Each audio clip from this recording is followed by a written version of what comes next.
They said they had the authority to inspect without notice. My 14-year-old daughter was home alone when the HOA's private security forced the door open. She ran, straight to the panic button we'd hardwired to the state police. Sirens were coming, but what they didn't know, I'm the one who trained that trooper unit. My name is Daniel Reyes. I'm a 43-year-old single dad, and I moved to this neighborhood in April of last year because I believed it was safe. That was the only thing that mattered. After losing my wife to cancer in 2021, it's just been me and my daughter, Isabella. She's 14 now, smart, strong, still sleeps with the nightlight on. We came here for a fresh start, a garden, quiet, neighbors who wave. Instead, we got rules that changed without warning, people patrolling with badges they bought online, and an HOA that thought their power came with blue lights and tactical vests. But this story isn't just about bylaws or barking dogs. It's about the moment your child calls you whispering, "Dad, someone's in the house." It's about what happens when the people who are supposed to protect a community are the ones breaking in. And it's about the system we had in place, the one they didn't know about. A panic button, hardwired to state troopers, set up after a different kind of scare years ago. It worked then. It worked now. They thought she was alone. She wasn't. Where are you watching from? And have you ever had to build a whole life around keeping someone safe, only to find the threat comes from where you least expect it? Stick around. Because what started with a door kicked open turned into a statewide investigation, and I have every second of it documented. When we first pulled up to the house on Maple Hollow Lane, it felt like something out of a catalog, a small town tucked between pine-covered hills, one road in, one road out, the kind of place where you learn your mail carrier's name and your neighbor's dog greets you like family. After everything we'd been through, it felt like a promise. We moved in on a soft, cloudy morning in April of 2024. I remember because Isabella refused to let the movers handle her violin. She carried it in the front seat, wrapped in her hoodie, like it was alive. We had picked the place together, 2 bedrooms, a small back deck, and a kitchen with real tile, not the fake vinyl kind. She picked the house because of the hydrangea bush out front. I picked it because it was only 15 minutes from the state trooper barracks and close enough to town in case she ever needed help. Our lives had been loud for a long time. Hospital machines, beeping alarms, lawyers, insurance calls, the slow ache of grief. But this new chapter, it was quiet in all the right ways. Most mornings started with a soft knock on my door. She's not the kind of kid who barges in. She'd whisper, "Coffee?" then run downstairs. I taught her how to make it just right. 1 scoop too strong, a splash of oat milk. She'd pour mine and her own cup of hot chocolate, and we'd sit outside on the porch, wrapped in old blankets, watching the fog roll off the hills. Our neighborhood had maybe 24 homes. All were different, but painted in the same HOA-approved tones: sandstone beige, cloud gray, and something they called warm pine. The yards were always clipped, the mailboxes identical, and the sidewalks clean enough to eat off. It was the kind of place where you didn't expect to hear shouting, the kind of place that tries to seem perfect. And for a while, it was. There was a little community garden on the north edge of the neighborhood. Isabella took it over like it was her personal kingdom. She planted tomatoes, jalapenos, some strawberries that barely made it a week, and a single stubborn sunflower. The neighbors would smile and wave. Mrs. Porter from next door brought her zucchini bread every Sunday. Mr. Hanley, 2 houses over, helped us put up a new fence when the old one buckled in the wind. And then there was Karen. That wasn't her real name, of course. Her name was Deborah Klein, and she was the acting vice president of the HOA when we moved in. She was polite at first, a little intense, but not hostile. She dropped off the welcome packet with a fake smile and a clipboard. She pointed out the community app, the parking map, and the guidelines for home harmony. Her tone was pleasant, but every word felt like it had been copy-pasted from a script. Still, at first she was fine. She even helped Isabella paint garden signs one afternoon, though she corrected her spelling 3 times in 20 minutes and reminded her that fun colors might attract wasps. But we didn't think much of it. Every neighborhood has someone a little too enthusiastic about rules, right? We fell into a rhythm. Weekdays were calm. I'd drop Isabella off at school and head into the city to consult with the State Emergency Coordination Office. That was part-time work now. I'd stepped back from full field duty a few years ago, but I still trained officers and reviewed protocols. I liked knowing I was still doing something that mattered.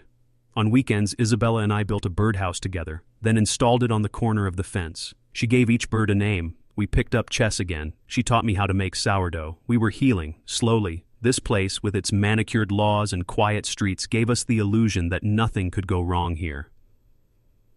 One night in June, we had a bonfire in the little fire pit out back. Just us, marshmallows, and one neighbor family. Laughter carried across the yards. Fireflies blinked in the grass. I remember looking over at Isabella, her face lit orange by the fire, and thinking, maybe we're finally okay. There were no warning signs, no shouting, no threats, no sirens, just that brittle, plastic peace, the kind that creaks if you lean too hard on it. There was an incident, small, I thought at the time, that should have tipped me off. Isabella came home from school and said someone had taken pictures of her from across the street. She said it looked like the woman from the HOA board, short bob, clipboard, staring from behind a tinted SUV. I brushed it off. Maybe she was checking landscaping violations or something petty like that. The second clue came a week later when we found a note on our trash bin. Not in an envelope, not signed, just a folded paper that read, "Cans must be concealed by 9 a.m. sharp. Do not make this a problem." I figured it was just one of those weird passive-aggressive things. Some people like to feel important, right? No big deal. We were still living in peace, still drinking coffee on the porch, still going to the farmer's market on Saturdays, still hanging wind chimes and planning to build a little bench under the maple tree. But something had shifted. The smiles from neighbors started fading. The friendly waves turned into nods, then glances, then nothing at all. The same Mr. Hanley who helped us build our fence now closed his garage when we walked by. Isabella noticed it first. She said, "Dad, it's like everyone's been told something." I didn't want to believe it. I wanted to believe in the illusion, that neat lawns meant good hearts, and that the silence was safety. But looking back now, I know better. That calm wasn't calm. It was control. And it was only a matter of time before it broke. That calm wasn't calm. It was control, and it was only a matter of time before it broke. It started with a knock. Not the neighborly kind, not the "I brought cookies" kind. It was 3 sharp raps, precise, hollow, and timed like an officer doing room checks. I opened the door to find Deborah Klein, clipboard in hand, HOA badge pinned to a navy vest that said "Community Enforcement." Not a smile on her face. Just a hollow stare like I was overdue for a confession. "Mr. Reyes," she said, "we need to discuss a series of compliance issues." No hello, no pretense, just those words. She handed me a stapled packet, 12 pages, double-sided, titled "Notice of Non-Compliance, Parcel Number 244B." I skimmed through the violations. They ranged from laughable to disturbing. Trash cans visible from street for more than 15 minutes post-collection, unauthorized gardening equipment visible in side yard, unpermitted outdoor structure, wooden birdhouse, sound disturbances recorded on June 3rd at 9:13 p.m. That last one? That was our bonfire night. Laughter, a few guitar strums, marshmallows, nothing above a murmur. I looked up at her. "You're citing us for a birdhouse?" She didn't blink.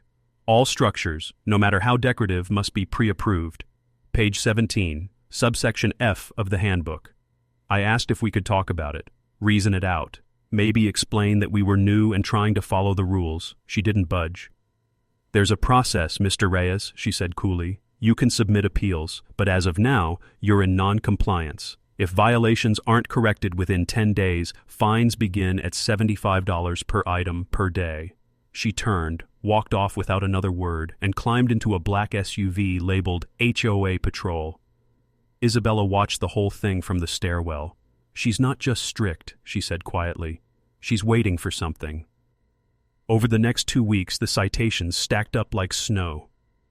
We got one for a garden hose left on the grass, another because Isabella's boots were visible from the porch. Even the sunflower she planted was deemed a non-native invasive. The language in the notices became more aggressive. Failure to comply will be escalated. Legal review pending for persistent violations. Security detail may be dispatched to verify compliance. Security detail. That line stood out. I called the HOA office and asked to speak with someone besides Deborah. I got voicemail every time. Messages weren't returned. Even the receptionist sounded dead-coached. All complaints must be submitted in writing. So I went to the next community board meeting. It was held in the rec hall, a beige room with folding chairs, plastic water pitchers, and a laminated sign that read, "Respect the rules, they protect us all." Deborah, was sitting at the front with 3 others, all wearing the same navy vests. Her hair was tied back, her hands folded like a judge in session. When I stepped up to the mic during open comments, I introduced myself, calmly, professionally. I explained the situation, the citations, the sudden enforcement, the inconsistencies in the handbook. She let me finish, then leaned into the mic and said, "Mr. Reyes, you're welcome to submit these concerns through the proper compliance channels. This forum is for community discussion, not personal grievances." And just like that, she moved on to the next speaker. I turned to the room full of my neighbors, people who'd smiled at us a few months ago. Not one made eye contact. Isabella started noticing a black SUV parked down the street more often, just sitting there, sometimes with the engine running, always facing our house. One day she came home early and found a man in a navy vest taking photos of our backyard through the fence slats. She yelled he got in the SUV and drove off. No license plates, just a printed decal. HOA Safety Division. That night I checked the HOA bylaws again. There was nothing about a sanctioned security division. I started digging deeper. I found the original community charter. It listed 4 board members and a private security contract with a firm called Blue Birch Protective Services. But when I looked up Blue Birch, they no longer existed. They'd dissolved in 2019, yet the patrol cars were active, the uniforms were new, and Deborah, she acted like she had a badge and a warrant. I went to file a complaint with the city. The clerk behind the desk gave me a tired smile and said, "Maple Hollow? Yeah, you're not the first." She pulled out a binder, an actual binder, and flipped through handwritten forms. Complaints about intimidation, about unlicensed inspections, about board members entering yards without permission. But every time the HOA had buried it under internal disciplinary review. "They're not police," the clerk whispered, "but they act like it because no one pushes back." One morning in early July, I got a notice that our mailbox was non-standard. I measured it, twice. It matched the dimensions from the handbook exactly. I knew then this wasn't about code. It was about control, and control wasn't enough anymore. Now they wanted fear. That week, Isabella found a flyer tucked into our garden gate. It had no HOA branding, just blocky text on yellow paper. "Non-compliant properties will be monitored." There was no signature, but the handwriting matched a sticky note we'd received from Deborah weeks earlier. The last straw came on a Thursday. I was working late and Isabella was home alone after school. She called me in tears, whispering, "There's someone knocking. No, banging on the door. He's got something in his hand. I don't know if it's a badge or a phone. He says he's with the HOA enforcement team. I told him my dad's not home and he said the HOA has the right to enter." I froze. We had installed a panic button in the hallway after a break-in back in 2020. It was hardwired to the state police through a safety initiative I'd helped pilot. Not many people knew about it, not unless they were law enforcement or emergency response. But Isabella remembered. She hid it. The last thing I heard before I hung up was the sound of her running to the back of the house and the door cracking open. I was 15 minutes away. By the time I got there, the sirens were already echoing off the pine trees. 2 state trooper cruisers were parked in front of our home, their red and blue lights bouncing off the polished siding of the neighbors' perfect houses. One trooper stood on the porch, notebook in hand. The other had his hand resting near his holster, his body angled between the open front door and the man standing just inside the threshold. The man was wearing the same navy vest I'd seen before. Embroidered patch, Maple Hollow HOA Enforcement Unit. But there was no official department name beneath it, just a generic gold shield that looked printed, not issued. He was in his late 50s, buzz cut, sunglasses pushed onto his forehead like he hadn't decided if he was law enforcement or cosplay. Isabella was seated in the cruiser with a blanket over her shoulders, wide-eyed but calm. She'd done everything right, hit the panic button, locked herself in the den, told the dispatcher what the man said. "He said he had authority," she whispered to me when I opened the car door. "He said the HOA has jurisdiction inside the homes if violations are suspected." Jurisdiction. That word stuck in my chest like a shard of glass. I approached the troopers, showed my ID, and introduced myself, not just as Isabella's father, but as a certified state emergency liaison trained in domestic response protocol. The HOA man immediately tried to interject, waving some laminated card. "I was conducting a routine inspection," he barked. "We received complaints of illegal wiring, non-compliant surveillance systems. This is standard procedure under Article 6B of the safety subsection." One of the troopers raised an eyebrow and replied, "Sir, there's no legal HOA statute that allows warrantless entry into a private residence. We're going to need you to step out, see." Eyed. He hesitated for just a second, then complied, but the way he stared at me as he passed, it wasn't fear, it was annoyance, like I had interrupted something he thought was rightfully his. The official report stated the break-in was attempted forced entry by a non-law enforcement actor presenting as authority. The man wasn't arrested, but he was placed under investigation. His laminated ID turned out to be an old security contractor's license, expired. The HOA claimed they had no knowledge of any break-in and stated the man acted on his own accord. That would have been the end of it, if they had backed off. But they didn't. They doubled down. The very next day, I received a certified letter on HOA letterhead. "Due to recent disruptions caused by unauthorized law enforcement intervention, your property has been flagged for special observation. As per Section 7C, Subnote Alpha, homes involved in legal conflict are subject to compliance oversight for a period of no less than 60 days.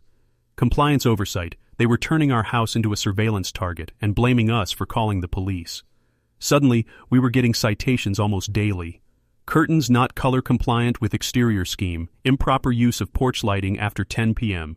Window decals not HOA approved, excessive movement recorded by external cameras." That last one was the most chilling. It meant someone was actively monitoring the footage from our own security cameras, either by hacking into the feed or, more likely, installing hidden cameras of their own. I began sweeping the property. Behind the gutter, a small, battery-operated motion cam disguised in a plastic rock. In the hedge, a trail camera rigged on a motion timer. Inside the HOA-issued mailbox, a pressure sensor. It felt like something out of a dystopian novel, but it was real. Legal or not, they were pushing boundaries to see how far they could go before we cracked.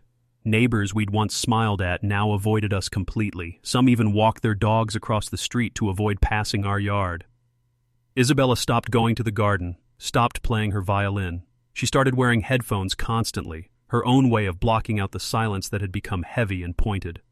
Late one night I found her crying in the laundry room. She had locked the door from the inside. "Why are they doing this to us?" she asked, her voice barely audible. "We didn't do anything wrong." And she was right. We hadn't broken a single real rule. But the rules didn't matter anymore. What mattered was control, and we had disrupted it. I started documenting everything, every notice, every threat, every camera. I made a timeline, created backups, logged photos, locations, timestamps. Then I filed a complaint with the State Housing Oversight Commission, citing abuse of power, impersonation of law enforcement, and sustained harassment. A week later, I got a call. "We're aware of similar complaints," the investigator said cautiously, "but the HOA structure in your district has certain exemptions. It'll be an uphill climb." I asked what she meant. "They have an internal arbitration clause buried in the original property deeds. Makes it hard to take them to court without triggering fines or liens." She paused. "But you might have something stronger, the panic button report. That's a state-level escalation. If we can prove their security acted under HOA direction, it opens the door to a regulatory audit." That night, I found something that shifted everything. I pulled out the original HOA welcome packet from when we moved in. Hidden in the back, wedged between the parking map and recycling chart, was a page I'd never read fully. By taking residence in Maple Hollow, all homeowners consent to safety enforcement protocols as defined by the Community Safety Task Force, an independent body sanctioned by the HOA board and authorized to act in service of neighborhood wellness. It wasn't notarized. It wasn't even legally binding, just a vague clause cloaked in official language. But that was their shield. They weren't operating as a government body. They were operating as a private enforcement unit, using a document filled with made-up terminology to intimidate. And now, they'd crossed the line from intimidation into incursion. The pressure didn't stop. It escalated again. 2 days after I filed the complaint, a black SUV followed Isabella home from school. When she slowed down to let it pass, it slowed too. She pulled into the driveway, ran inside, and locked the door. When I checked the security footage, I caught the plate, But when I ran it, the plate wasn't registered to any private vehicle. It was registered to a fleet car leased by a contractor out of state. I finally realized what we were up against. This wasn't just a nosy neighbor with a clipboard. This was a corporate-backed enforcement unit, contracted through loopholes, using fear as leverage. They were preparing for something bigger. It was time to stop playing defense. I contacted a friend of mine, Captain Elise Ward, with the State Regulatory Task Force. We served together during the disaster coordination drills back in 2022. She owed me a favor.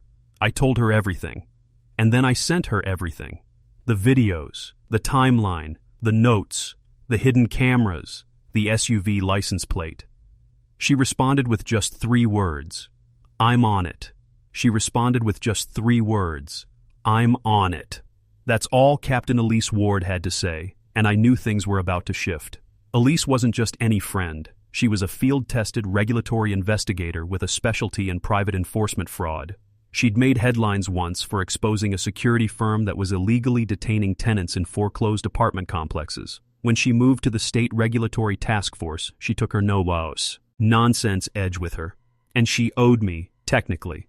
Back in 2022, during a 3-county disaster drill, I caught a reporting error in her team's emergency readiness logs. If I hadn't flagged it, her task force would have failed federal inspection. She told me then, if you ever need help, call me.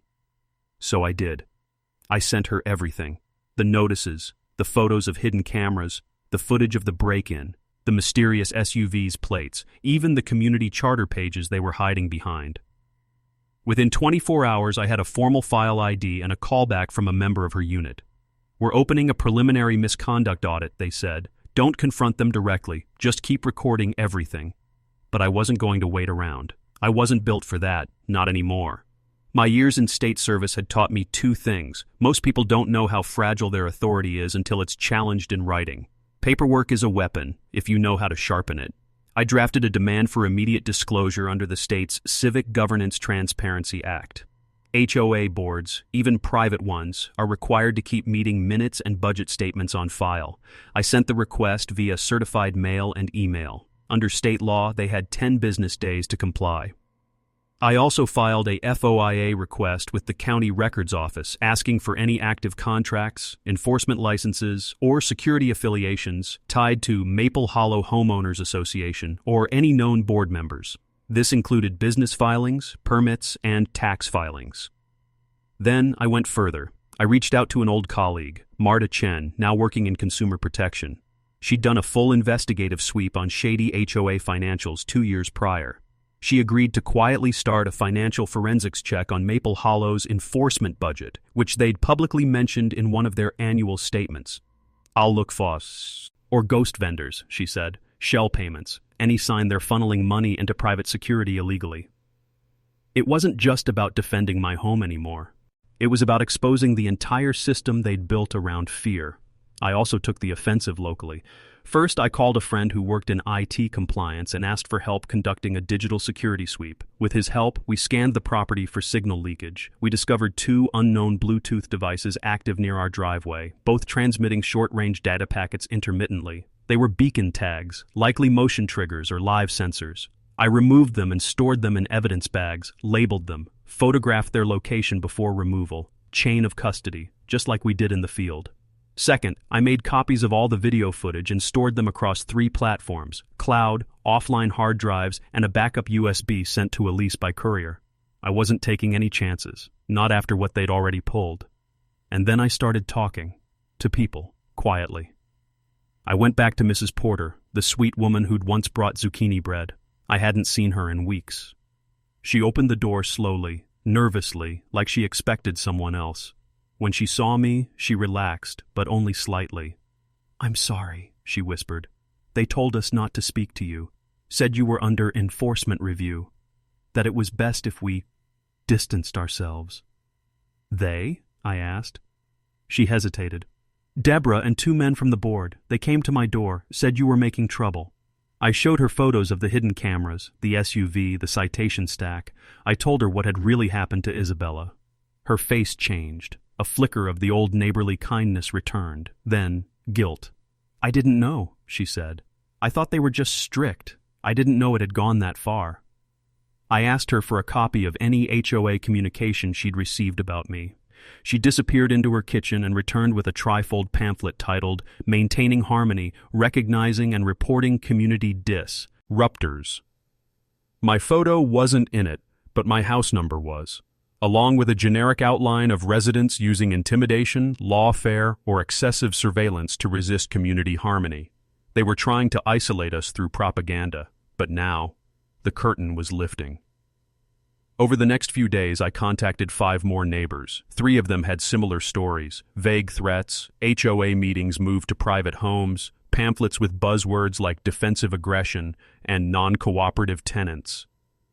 One man, Edwin Marshall, a retired vet, told me something even more alarming.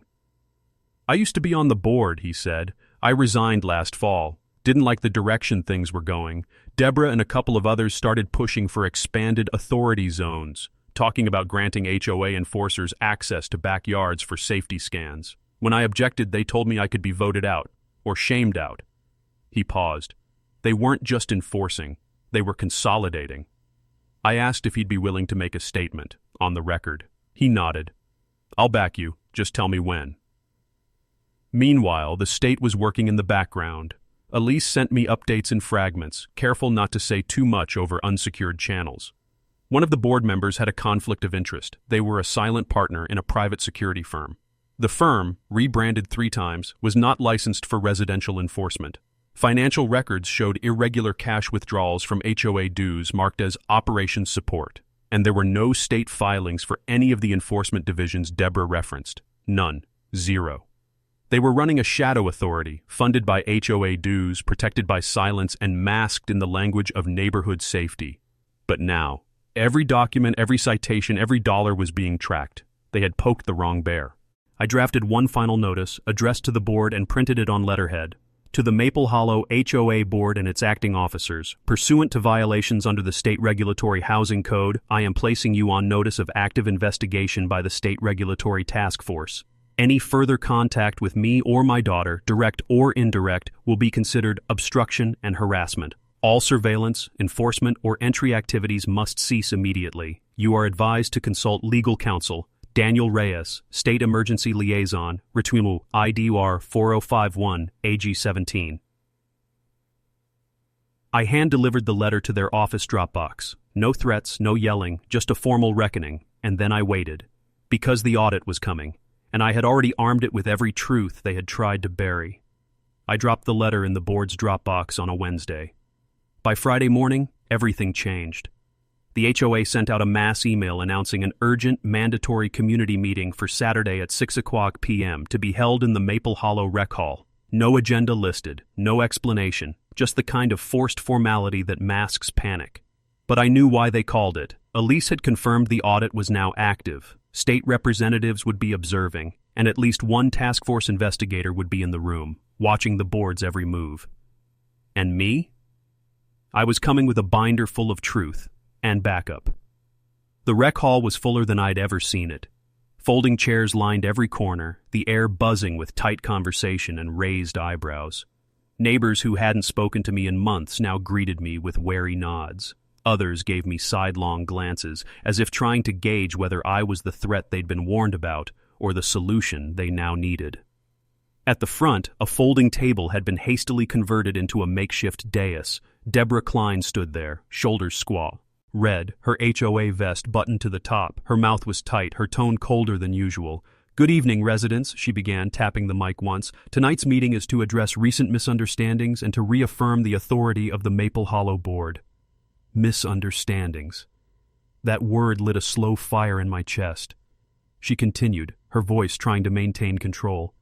"There have been outside inquiries into our operations. Let me be clear, our actions have always been in the interest of neighborhood safety and cohesion." She motioned to 2 men seated beside her, both in Navy suits instead of HOA vests. I recognized one from Elise's intel packet, a silent financial partner in the so-called enforcement company. The other was a local real estate attorney known for defending questionable zoning practices. They were flanking her, not with confidence, with defensive posture. I raised my hand. "Point of order," I said, stepping toward the aisle. "I'd like to speak." A few murmurs rose around the room.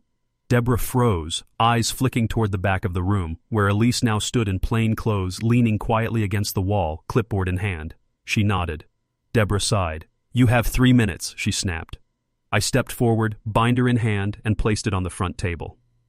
"My name is Daniel Reyes. I've lived in Maple Hollow since April of last year. I've served in emergency management for the state. I know protocol, I know chain of command, and I know what abuse of power looks like, because I've spent my life cleaning it up." I flipped open the binder.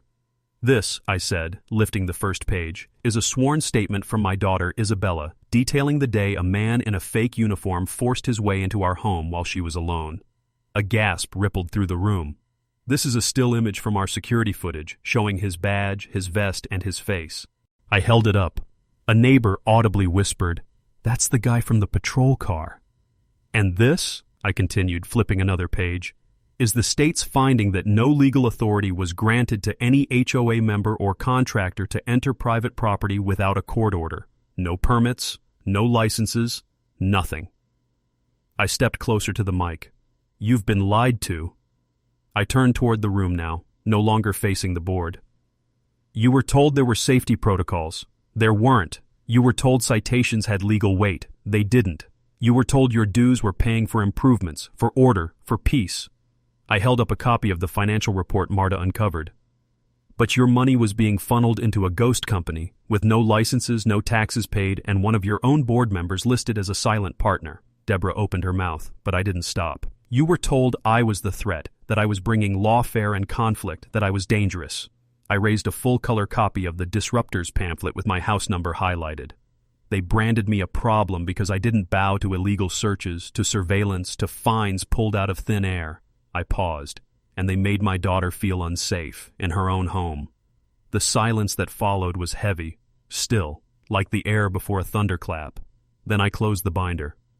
But here's what they didn't expect. Someone who knows how to document, someone with state-level oversight, someone who fought back, not with threats, but with proof.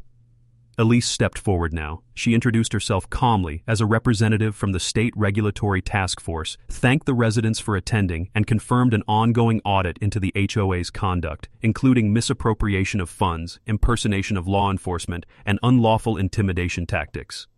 She made it clear, if anyone had been fined, harassed, or cited for infractions, unsupported by local or state code, they were entitled to legal recourse and refund claims. Neighbors turned on the board like a rising tide. Mr. Hanley, the neighbor who once built our fence, stood up and shouted, "You told me his cameras were illegal. I removed mine because of you." Mrs. Porter began crying softly. "I baked for them," she whispered. "I let them into my home." Even Edwin Marshall, the former board member, stood and addressed the crowd. "I resigned because of what I saw. This wasn't about community. It was about control. Deborah made us feel like we were defending the neighborhood, but we were just keeping her powerful." Deborah tried one last desperate pivot. "These are misunderstandings. These citations were issued under neighborhood harmony provisions. They're not criminal." But Elise stepped forward. "We'll let the Attorney General's office decide that. The investigation will include subpoenas for all emails, contracts, and internal communications. You may want to retain counsel." That was it. The moment the board's illusion shattered, neighbors rose from their seats. Some left. Some stayed to argue. But the room had flipped. The spell was broken. The silence that once protected them was gone. 3 days later, Deborah resigned for personal reasons. The board was dissolved pending legal restructuring. A state-appointed mediator took over HOA operations temporarily. An open vote was scheduled to form a new, transparent, and limited-scope neighborhood council, with no enforcement powers beyond standard landscaping and community events. And as for the security force, they disappeared overnight. No more SUVs, no more vests, just silence. The real kind this time. Isabella went back to her garden the next weekend. She replanted her sunflower and painted a new sign. This one just said, "We're still here." Isabella went back to her garden the next weekend. She replanted her sunflower, straightened the crooked tomato cages, and painted a new sign. This one was simple, black letters on a white plank pressed into the soil. "We're still here." She didn't ask if it was HOA approved. She didn't need to. Because there was no HOA.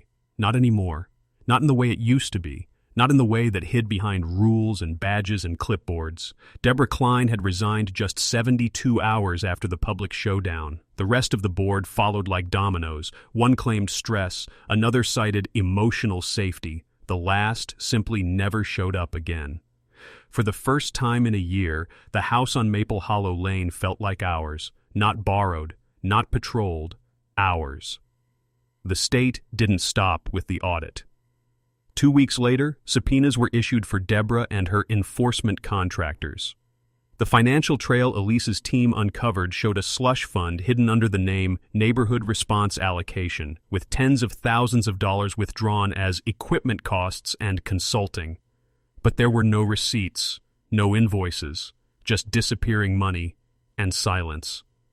Turns out the so-called enforcers weren't even certified. One had a felony record in another state. Another had failed a licensing background check but changed his name. They weren't security, they weren't anything, except reckless. The county DA opened a criminal inquiry into impersonation of law enforcement, trespassing, fraudulent use of public funds, and intimidation under color of authority. Deborah tried to plead ignorance, but her name was on too many contracts, too many checks, too many shadows. And the neighbors? At first, there was shame, embarrassment, guilt. Then slowly, something else. Remorse turned into repair. Mrs. Porter brought over fresh bread again, this time with a handwritten note that said, "I believed the Rose. Young people, I'm sorry I didn't ask you first." Mr. Hanley stopped one evening on his walk and apologized for the silence. "I should have spoken up when they changed the bylaws in secret. I thought it was just paperwork." He helped us replace a warped fence plank the next day, no questions asked. Even Edwin, the former board member who walked out months before the scandal, agreed to speak at the next neighborhood meeting, this time not behind a podium but beside us, as a neighbor, as someone who saw what happened and finally chose the right side. And Isabella? She started sleeping better, smiling more. Her violin came back out of its case. The panic button still sat in the hallway, but we hadn't touched it in weeks.